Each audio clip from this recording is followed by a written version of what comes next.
Hello दोस्तों, परम ज्योति classes में आप लोगों का स्वागत है। आज हम लोग साइंस की दूसरी क्लास लेकर आए हैं, जिसमें पोषण में जितना पढ़े थे उसके आगे की पढ़ेंगे। तो पहले हम लोग पढ़े थे कि पोषण किसे कहते हैं, और एक यहाँ पे था कि दूध में क्या नहीं पाया जाता है। तो दूध में विटामिन सी और आयरन नहीं पाया जाता, ये हम लोगों ने पढ़ा था। फिर इसकी ज़रूरत क्यों है, तो एनर्जी के लिए। फिर पढ़े थे हम लोग कि कार्बोहाइड्रेट क्या होता है, तो इंस्टेंट एनर्जी प्रोवाइडर होता है, यानी तुरंत एनर्जी देता है। वसा क्या होता है, सबसे ज़्यादा एनर्जी कौन देता है, तो वसा देता है। प्रोटीन किससे मिलकर बना होता है, तो अमीनो एसिड से 20 मॉलिक्यूल अमीनो एसिड का मिलकर एक प्रोटीन बनाता है, ये पढ़ा था। फिर दो प्रकार की क्रियाएं पढ़ी थी, अपचय और उपचय। इसमें कैटाबोलिज्म मतलब काटना कहते हैं, जटिल को सिंपल है ब्रेक करना। तो किसी भी चीज़ को जब काटेंगे तो एनर्जी मिलेगी, या कुछ भी हम लोग खाना खाएंगे तो उससे एनर्जी मिलेगी, जिसमें श्वसन पाचन इसका एग्जाम्पल था। और ये उसमें क्षेपीय अभिक्रिया है, और इसी का सेम उल्टा होता था एनाबॉलिज्म। तो इतना पढ़ चुके हैं। और ये सुपोषण, कुपोषण और अल्प पोषण भी पढ़े थे, और ये सब पढ़े थे। सुपोषण किसको कहेंगे, ठीक। इसके बाद देखेंगे कि पोषण कितने तरीके से हो सकते हैं, ठीक। तो पोषण दो तरीके से हो सकते हैं। पहला क्या होता है, स्वपोषी, और दूसरा क्या होता है, परपोषी, ठीक। तो ये नाम से ही लग रहा है।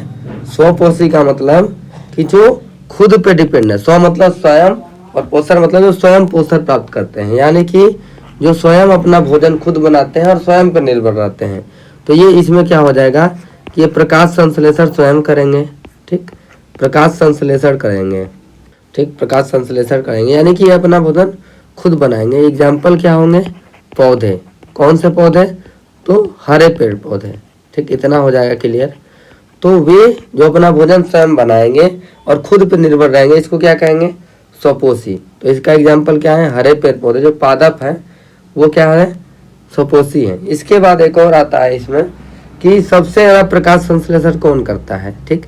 और ये क्वेश्चन आ जाएगा आप लोगों से, इसको नोट कर लेंगे। सबसे ज़्यादा प्रकाश संश्लेषण कौन करता है, तो शैवाल।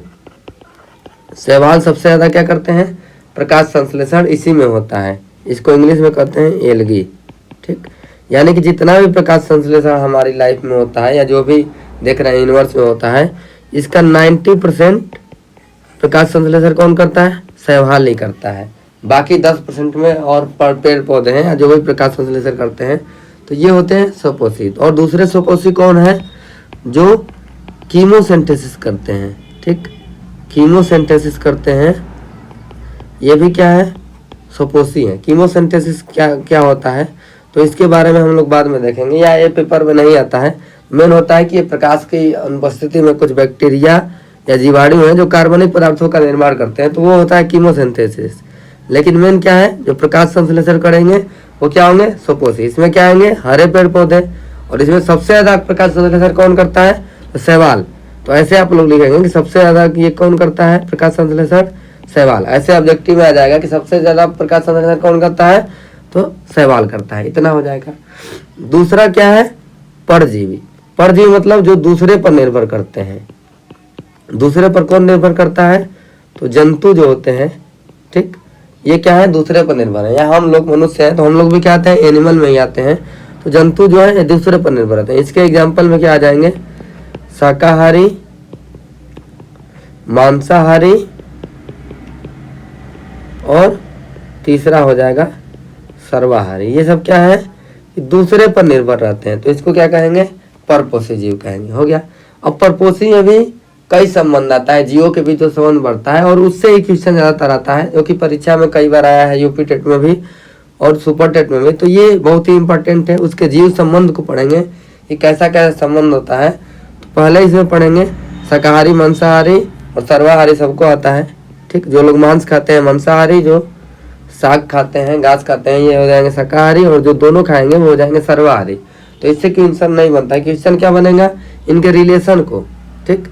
तो रिलेशन पे बनेगा क्वेश्चन। तो पहला सबसे पहले पढ़ेंगे, इसमें 6 रिलेशन है। तो पहला पढ़ेंगे सहजीवी, परपोषी में पहला पढ़ेंगे सहजीवी। और ये जो दो जीवों के बीच जो संबंध बनेगा, इसके संबंध को क्या करेंगे, सिम्बायोटिक में सहजीविता कहेंगे, ठीक। जो इसके बीच संबंध बनेगा दो जीवों के बीच, इसको कहेंगे सहजीविता। और जो जीव रहेंगे उसको क्या कहेंगे, सहजीव। तो इसमें रिलेशन कैसे बनता है इसको देखेंगे, ठीक। सिम्बायोटिक में, और इसके एग्जाम्पल क्या क्या है तो देखते हैं सहजीविता को। सहजीविता क्या होता है, तो ऐसे दो जीव, जैसे एक जीव हो गया, ये यहाँ पे दूसरा जीव हो गया, दो जीव ऐसे रहेंगे कि दोनों जीव, ये वाला जीव इसको लाभ पहुंचाएगा और ये वाला इसको लाभ पहुंचाएगा, यानी कि पहला दूसरे को लाभ पहुंचाएगा और ये वाला इसको लाभ पहुंचाएगा। तो ऐसा जो संबंध बनेगा तो क्या होगा, इसको क्या कहेंगे, सहजीविता कहेंगे। यानी कि दो जीवों के बीच ऐसा संबंध जिसमें एक जीव दूसरे जीव को लाभ पहुंचाता है और दूसरा जीव पहले जीव को लाभ पहुंचाता है, तो ऐसे बने संबंध को क्या कहेंगे, सहजीविता कहेंगे। और जो उसमें जीव होंगे उसको क्या कहेंगे, सहजीवी कहेंगे। इतना हो गया कन्फर्म, ठीक। यानी कि जब दो जीव परस्पर लाभ पहुंचाते हुए एक साथ रहते हैं, इसको आप लोग नोट कर लेंगे कि जब दो जीव, देखिए यहाँ पे हम लोगों ने लिख दिया है कि जब दो जीव परस्पर लाभ पहुंचाते हुए, यानी कि परस्पर का मतलब क्या है, एक दूसरे को, यानी कि ये वाला जीव इसको लाभ पहुंचाएगा, ये वाला जीव इसको लाभ पहुंचाएगा, तो ऐसे संबंध को क्या कहेंगे, सहजीविता कहेंगे। और इसके एग्जाम्पल से अब क्वेश्चन आता है। तो एक बार टेट में क्वेश्चन क्या पूछा गया था कि लाइकेन है, ठीक, तो लाइकेन है एग्जाम्पल है, इसके बारे में पढ़ेंगे। तो ये किसका एग्जाम्पल है, सहजीवी का एग्जाम्पल है। अब लाइकेन कैसे सहजीवी है इसको पढ़ेंगे। तो ये क्वेश्चन सीधा सीधा पूछता है कि लाइकेन क्या है, सहजीवी है। तो ये क्वेश्चन आया है टेट 2014 में शायद आया है। तो इसको आप लोग देखेंगे कि लाइकेन कैसे सहजीवी है, तो देखेंगे कैसे है। तो जो डिफिनीशन है उसी पे हम लोग रहेंगे निर्भर। तो इसको देखते हैं कैसे सहजीवी है। लाइकेन किससे मिलकर बना होता है, ठीक, लाइकेन बना होता है ये शैवाल और कवक से, ठीक। कवक को क्या कहते हैं, फंगी, यानी कि फंगल कहते हैं, फंगल इन्फेक्शन, तो ये होता है फंगस। और शैवाल को कहते हैं एल्गी, ठीक, इतना पता है। अब ये हो गया शैवाल और ये हो गया कवक, इसको मिला के क्या बनता है, लाइकेन होता है। इन दोनों को मिला के इसको लाइकेन कहते हैं। यानी कि इसका अगर एक वर्ड ले ले सै और कवक का एक वर्ड ले ले सैक, तो लाइकेन को क्या कहते हैं, सैक। और क्वेश्चन दे देगा कि सैक किसका एग्जाम्पल है, तो सहजीवी का एग्जाम्पल है। इतना हो गया कन्फर्म। तो इससे एक क्वेश्चन बनेंगे। तो शैवाल प्लस कवक मिलके क्या होगा, लाइकेन होगा। और ये सहजीवी है, तो इसका मतलब यह है डिफिनीशन में कि शैवाल कवक को लाभ पहुंचाएगा और कवक शैवाल को लाभ पहुंचाएगा। लेकिन सवाल ये हमारे दिमाग में उठता है कि आखिर लाभ कैसे पहुंचाएगा। तो देखते हैं लाभ कैसे पहुंचाता है। तो जो ये होता है शैवाल, ठीक, शैवाल यहाँ पे एक बना देते हैं ऐसा, ठीक, ये हो गया शैवाल, ऐसे ही मतलब चित्र कैसा भी होता होगा, ये हो गया शैवाल। और यहाँ पे इसके नीचे बना देते हैं मान लीजिए कवक, और ये हो गया पानी, तो ये हो गया कवक, ठीक, कवक यहाँ पे लिख देंगे, चित्र बना लेंगे। तो शैवाल में क्या होता है, इसमें क्लोरोफिल होता है, ठीक। तो प्रकाश संश्लेषण जब पढ़ेंगे तो क्लोरोफिल के बारे में देखेंगे। क्लोरोफिल की वजह से ही पत्तियां हरी होती हैं और ये प्रकाश संश्लेषण करने में मदद करता है। तो ये फोटोसिंथेसिस करता है, यानी कि प्रकाश संश्लेषण करता है कौन, शैवाल। और प्रकाश संश्लेषण करेगा तो भोजन बनाएगा, ठीक। इसके पास तो क्लोरोफिल है नहीं, ठीक, यानी कि क्लोरोफिल इसमें नहीं होता है, क्लोरोफिल इसमें नहीं होता है। तो यानी क्लोरोफिल नहीं होगा तो ये फोटोसिंथेसिस नहीं कर पाएगा, यानी प्रकाश संश्लेषण नहीं कर पाएगा और भोजन भी ये नहीं बना पाएगा। इतना कन्फर्म है। यानी ये भोजन बनाएगा और ये भोजन नहीं बनाएगा। तो शैवाल क्या करेगा, ये जब भोजन बनाएगा तो कवक क्या करेगा, शैवाल से भोजन ले लेगा, ठीक, शैवाल से भोजन ग्रहण करेगा। यानी कि शैवाल से निर्भर रहेगा किसके लिए, भोजन के लिए। यानी कवक को फायदा हो गया किसकी वजह से, शैवाल के लिए। लेकिन कवक में क्या होता है, ठीक, कवक क्या करता है, कवक का मेन काम क्या होता है, ये जल व खनिज का अवशोषण करता है, ठीक, जल व खनिज का अवशोषण करता है। ये किसका काम होता है, कवक का। तो कवक ये काम करेगा, लेकिन शैवाल को फोटोसिंथेसिस करने के लिए यानी भोजन करने के लिए जल की आवश्यकता होती है। यानी इसके जल का उपयोग करके शैवाल फोटोसिंथेसिस करेगा, ठीक। कवक वाले जल का उपयोग करके ये कर लेगा फोटोसिंथेसिस। यानी कि कवक मदद कर रहा है शैवाल को फोटोसिंथेसिस करने में और कवक शैवाल पे भोजन के लिए निर्भर है। यानी कि कवक शैवाल को लाभ पहुंचा रहा है और शैवाल कवक को लाभ पहुंचा रहा है। तो इसमें कौन सा संबंध बन गया, सहजीवी संबंध। समझ में आ गया। यानी कि दो परस्पर जीव जब एक दूसरे को लाभ पहुंचाएंगे तो ऐसा जो संबंध बनेगा इसको कहेंगे सहजीविता। और इंग्लिश में इसको क्या कहते हैं, सहजीविता को सिम्बायोटिज्म। ठीक, इंग्लिश में भी नाम याद रखेंगे, कभी कभी ऐसा रहेगा। सिम्बायोटिज्म क्या कहेंगे, ये दो जीव रहेंगे, दोनों परस्पर एक दूसरे को लाभ पहुंचाएंगे। तो क्वेश्चन क्या बनेगा इसका एग्जाम्पल में, लाइकेन क्या है तो सहजीवी है, सीधा सीधा आंसर देंगे। लाइकेन किससे किससे मिलकर बना होता है तो शैवाल और कवक से। दो क्वेश्चन हो गया यहीं पे। सैक पूछ देगा क्या है तो सैक क्या है, सहजीवी है। इतना हो गया कन्फर्म। ठीक, और सबसे ज्यादा प्रकाश संश्लेषण कौन करता है तो ये भी क्या हो गया, शैवाल। इतना क्वेश्चन हो गया। तो स्वयं भोजन बनाएंगे स्वपोषी, तो दूसरे पर निर्भर रहेंगे परपोषी। इतना हो गया कन्फर्म। अब आते हैं अपने अगले टॉपिक पे।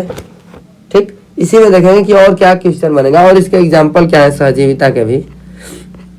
ठीक, और इसके नोट्स भी आप लोग को ये दे दिया जाएगा और जो भी बोल रहे हैं वो लिख दीजिए। जैसे यहाँ पे आप लोग लिख सकते हैं कि जब कवक अपने द्वारा, ठीक, कवक अपने द्वारा अवशोषित जल को शैवाल को दे देता है, यानी कवक क्या दे दे रहा है, जल दे रहा है, तो शैवाल प्रकाश संश्लेषण कर लेता है और भोजन बना लेता है।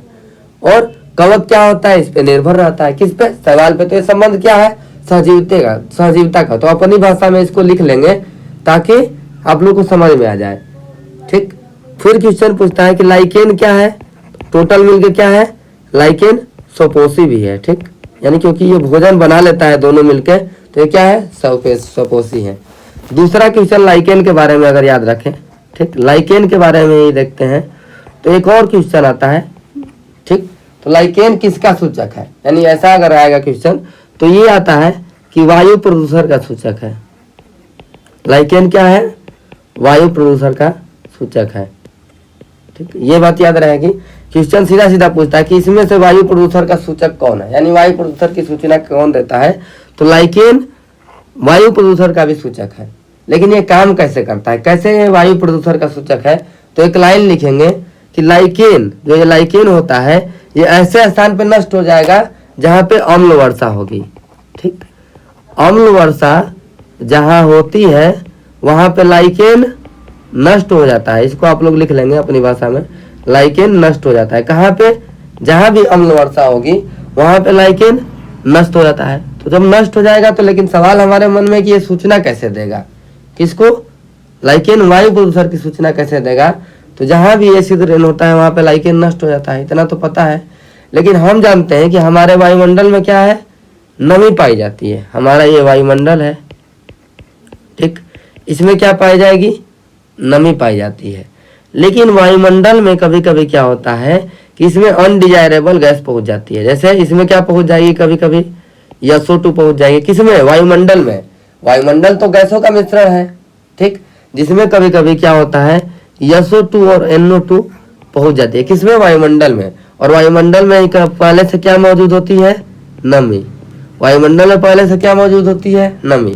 तो जब भी ये SO2 और ये नमी क्रिया करता है तो ये क्या करवाती है, अम्ल वर्षा करवाती है, एसिड रेन बनाती है, एसिड बना लेती है। जैसे अगर एक एग्जाम्पल है, SO2 की क्रिया अगर H2O से हो जाएगी, यानी नमी मतलब क्या है, जल, वाटर, तो इससे अगर क्रिया हो जाएगी तो इसको अगर संतुलित कर ले समीकरण को, ठीक, तो ये बनाता है क्या, H2SO4। लेकिन इसमें 2 1 3 ही है, तो इसको अगर लिख दें 4 लिख दें, ठीक, तो इधर कुछ बच जाएगा, H2O बचेगा। या यहाँ पे लिख दें H2O के लिए, यहाँ पे इसको अगर 3 लिख देते हैं और यहाँ पे 2 लिख देते हैं, 4 हाइड्रोजन हो जाएगा, 2 हाइड्रोजन यहाँ पे।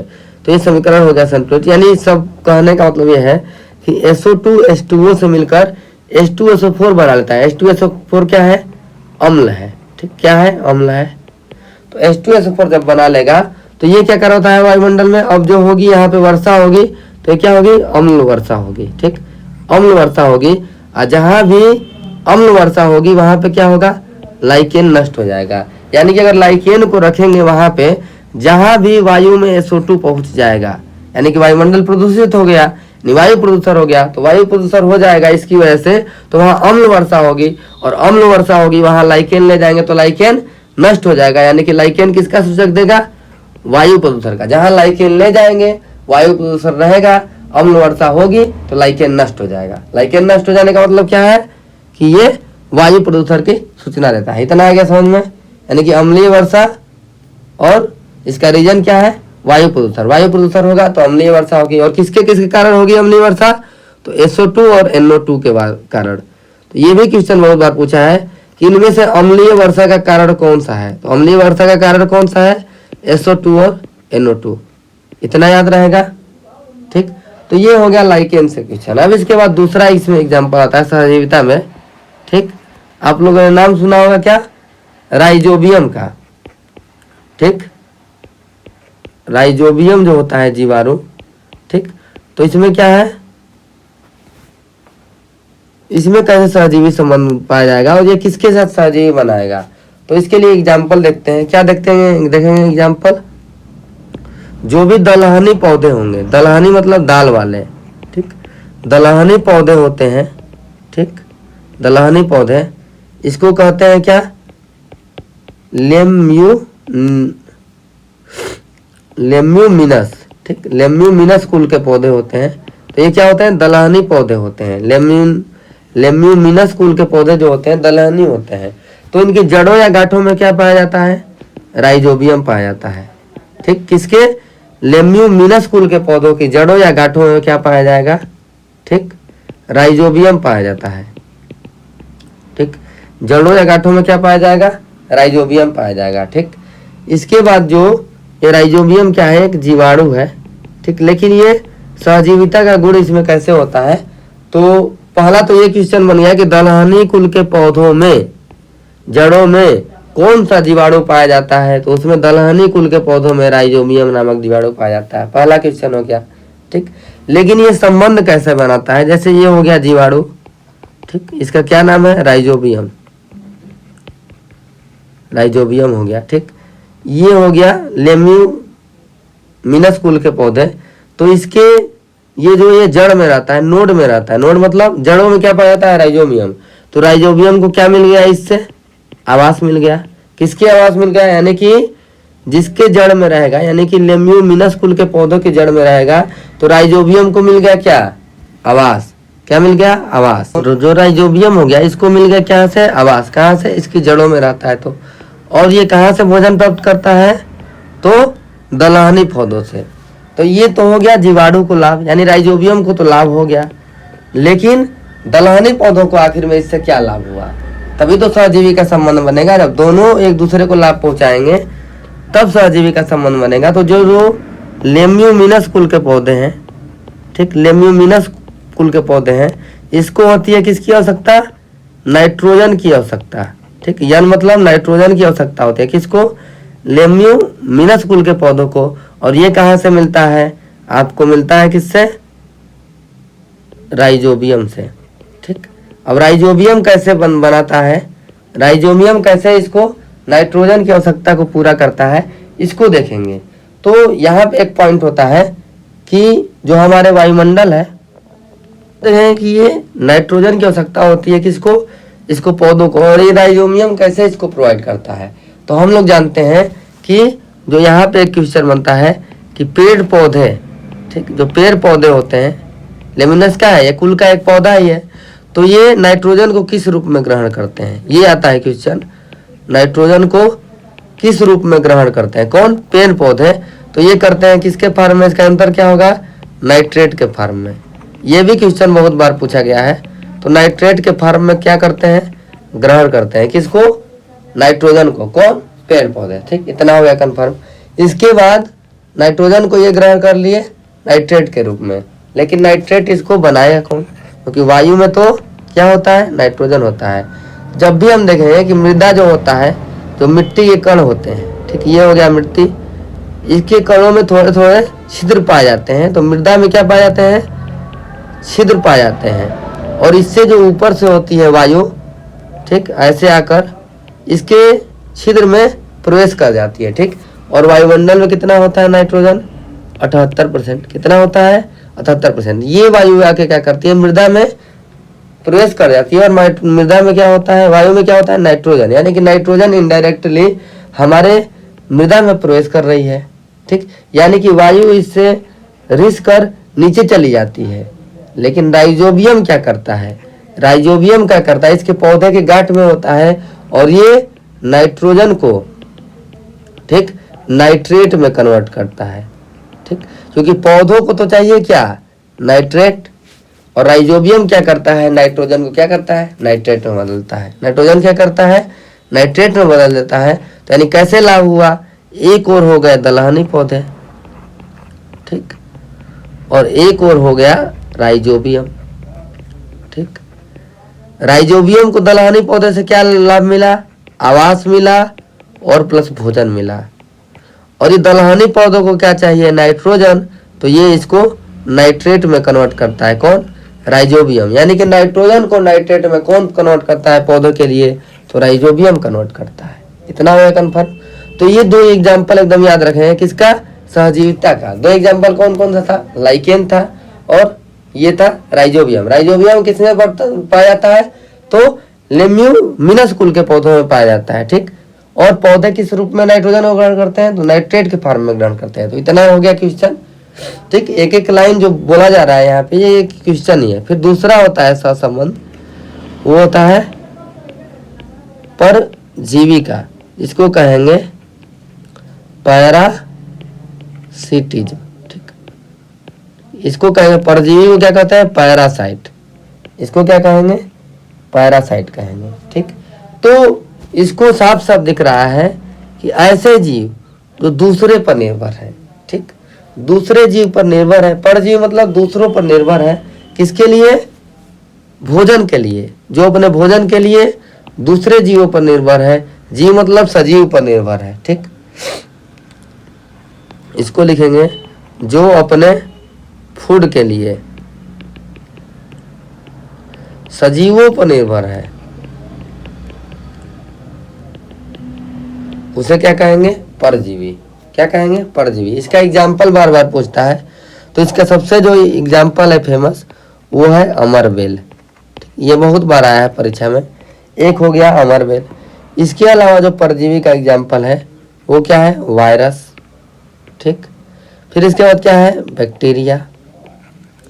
सभी बैक्टीरिया और सभी वायरस नहीं, मैक्सिमम बैक्टीरिया और वायरस क्या होते हैं, परजीवी होते हैं। इसके अलावा प्रोटोजोआ।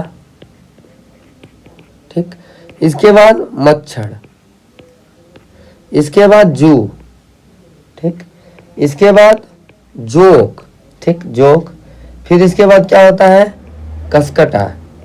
तो ये एग्जाम्पल एक जगह आप लोग लिख लेंगे इसका, अमरबेल, वायरस, बैक्टीरिया, प्रोटोजोआ, मच्छर, जू, जोक और कसकटा। और एक और क्या हो जाता है, मक्खी।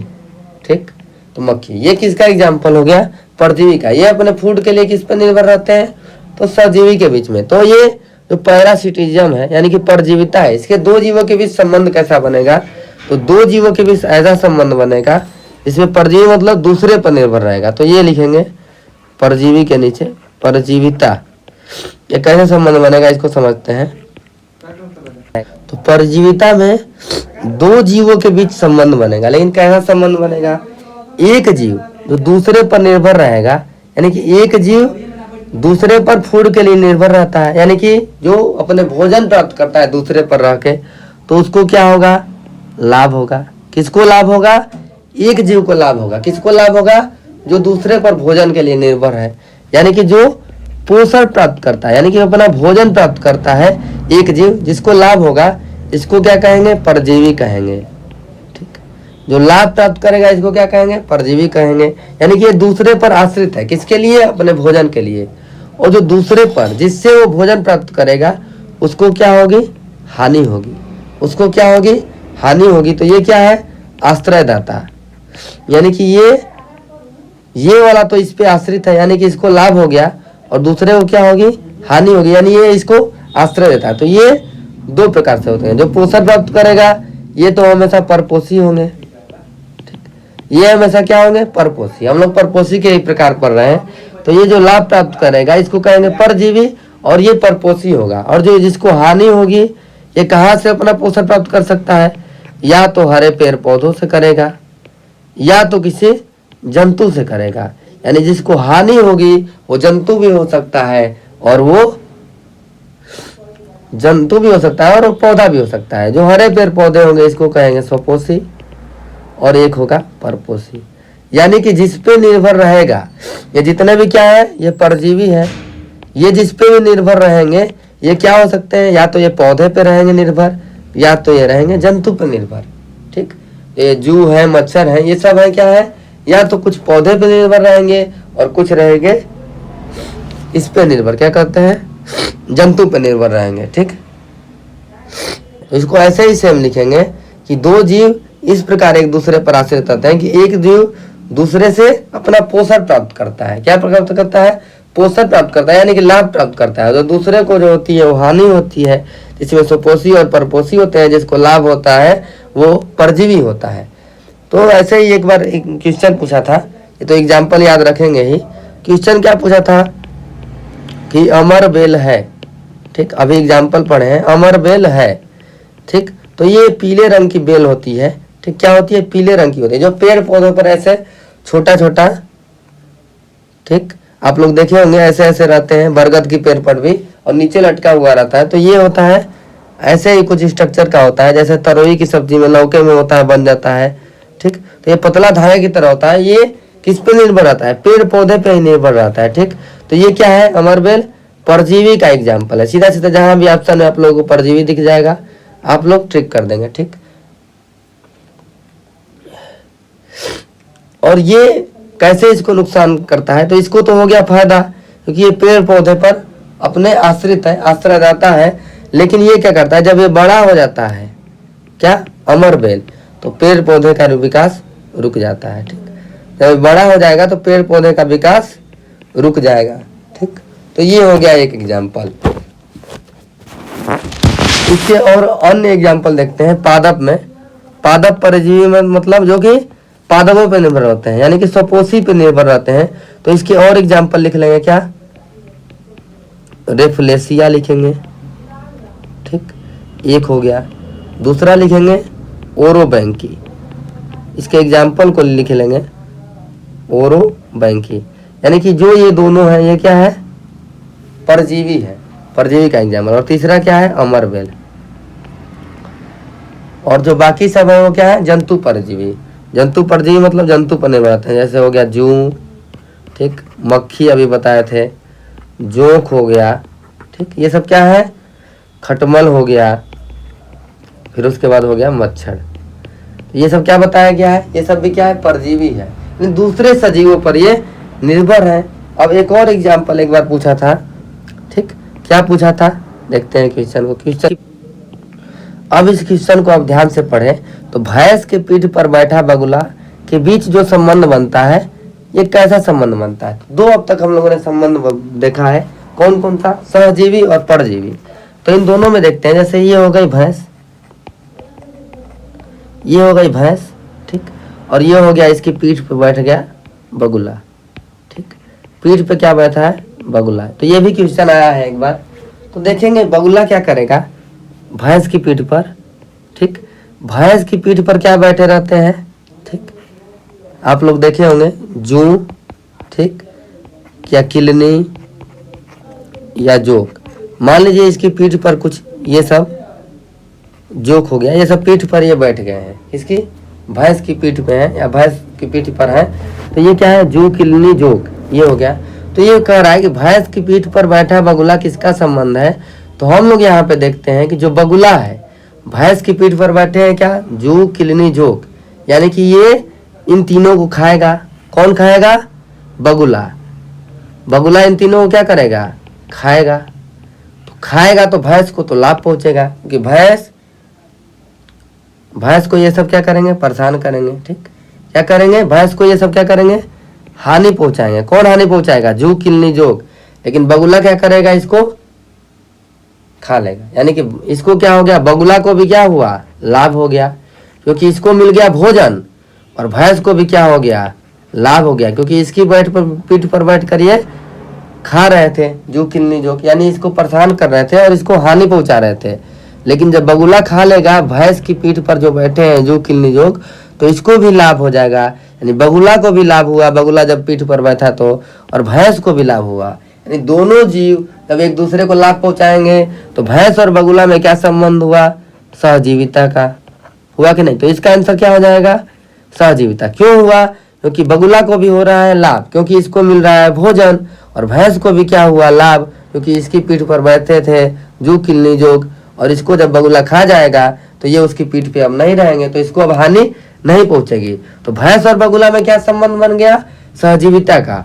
अगर यही क्वेश्चन में वो अगर बदल देता, क्या बदल देता कि भैंस की पीठ पर है जू किलनी जोग, तो इन दोनों के बीच में जो संबंध बनेगा ये किसका बनेगा? तो इसको हो रहे हैं लाभ, क्योंकि ये भैंस की पीठ पर बैठकर उसको हानि पहुंचा रहे हैं, तो इसको क्या हो रहा है? लाभ, या इसको आश्रय मिल रहा है कहाँ से? भैंस की पीठ पर से। और इसको क्या हो रही है? हानि हो रही है। भैंस को क्या हो रही है? हानि हो रही है। तो ये किस पर है? भैंस पर डिपेंड है। तो इन दोनों के बीच जो संबंध बनेगा परजीविता का बनेगा। ठीक, क्या बनेगा? परजीविता का बनेगा। तो ये दो संबंध थे आज। तो ये क्वेश्चन बहुत ही बढ़िया था, और जल्दीबाजी में आप लोग करेंगे तो परजीविता ठीक कर देंगे, क्योंकि लेकिन यहाँ पे क्या है? बगुले को भी हो रहा है लाभ, भैंस को भी हो रहा है लाभ, तो भैंस और बगुला के बीच में कौन सा संबंध बनेगा? तो सहजीविता का बनेगा। ठीक, तो आज की वीडियो के लिए इतना ही। इसके आगे वाले वीडियो में और 3-4 संबंध है, उसके एग्जाम्पल को देखेंगे, लेकिन मेन आप लोग एग्जाम्पल को नोट करके रखिएगा और इसको मत भूलिएगा। रेफ्लेक्सिया, ओरोबैंकी और अमरबेल। और इसके अलावा यह है जू किलनी जोग, कसकटा, मक्खी और मच्छर। और इसमें क्या क्या था एग्जाम्पल में? तो इसके एग्जाम्पल में क्या था? एक तो था लाइकेन, दूसरा था राइजोबियम, और एक है लेम्यूमिनस कुल का पौधा। तो ये क्या है? सहजीविता का गुण रखते हैं। तो ये दोनों हो गया। ठीक है, तो धन्यवाद। आपका दिन शुभ हो।